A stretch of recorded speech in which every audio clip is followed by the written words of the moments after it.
Yo, Elliot.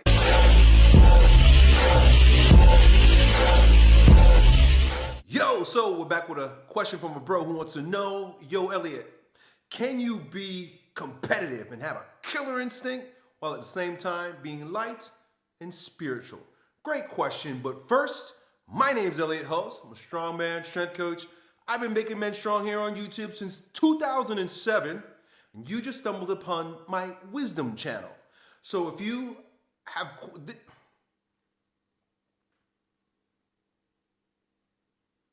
where you ask questions about life and I give you my insight. So if you've got a question and you comment it down below, I will make you a video. So today our question comes from a bro. He says, yo, Elliot, does meditation and having a killer instinct, are they incompatible with one another? He says, how can one be spiritual and yet competitive? Great question, man. And you know, I know we live in a time where people think that those are two totally different things. Like you can't be spiritual and powerful at the same time. Like if you're going to be a spiritual man, you must renounce the world, renounce all of your senses and devote yourself to floating on clouds or something like that, right? And so have you ever heard the term that someone's so spiritually minded that they're no earthly good? It totally comes to mind when I think about people who are like quote unquote spiritual.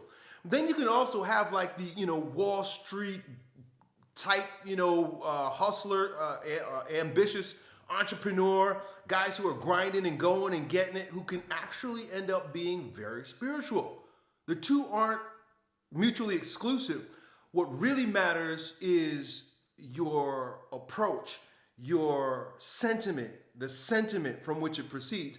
Because you can have somebody who's like quote unquote spiritual, meaning they're putting on a spiritual front, but yet they're highly fucking competitive, meaning like I'm more spiritual than you are. These are people who have like a spiritual ego. You get a lot of religious people that way also. Those are religious egos. Maybe it's a little different, but you know, somebody who thinks that their sect is more high and mighty than another sect, right? So you got all this infighting between different religion and different religious sects, but it's no different. See, one of the things we like to think about in Western civilization is that like things that are happening in the East, right? All the mystical gurus and shit like that, like they're somehow more spiritual, but those guys are just as cutthroat and vicious in terms of who's going to be the guru that's going to get all the goods, fighting amongst one another, right?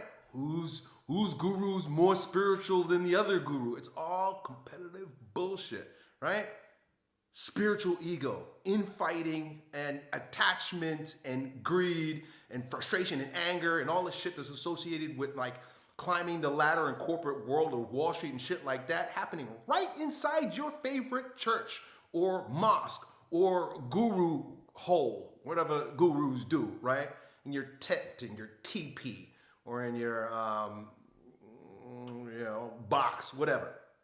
So, man, like that, a lot of times spiritual shit is just a facade. It's a facade. It's a fucking facade. But then you can have guys, like I said, who are entrepreneurs, guys who are businessmen, guys who are on Wall Street, climbing a corporate ladder. These guys are deeply spiritual because of the sentiment from which they proceed, which is total detachment.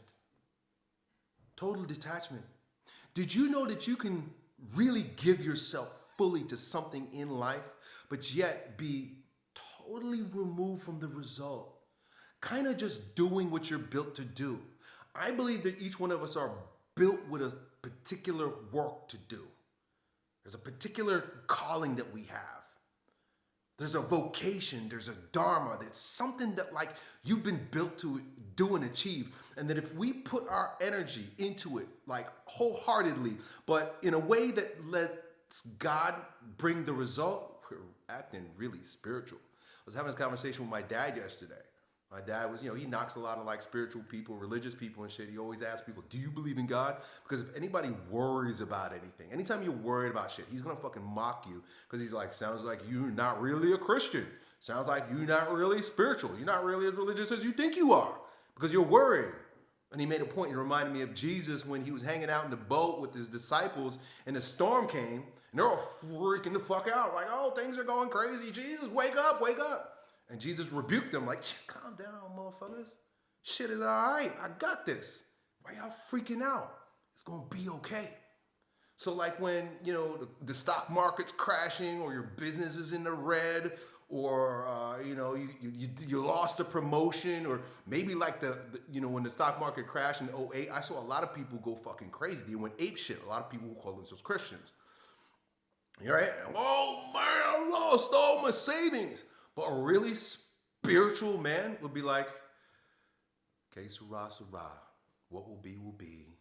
Jesus take the wheel. It's all the same shit." So my man, I would say that the real Zorba the Buddha, the man who is sensual, the man who's getting it and going and grinding, but yet breathing deep into his balls and allowing things to unfold, is the real spiritual man.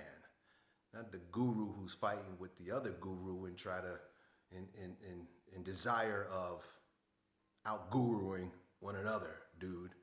Done.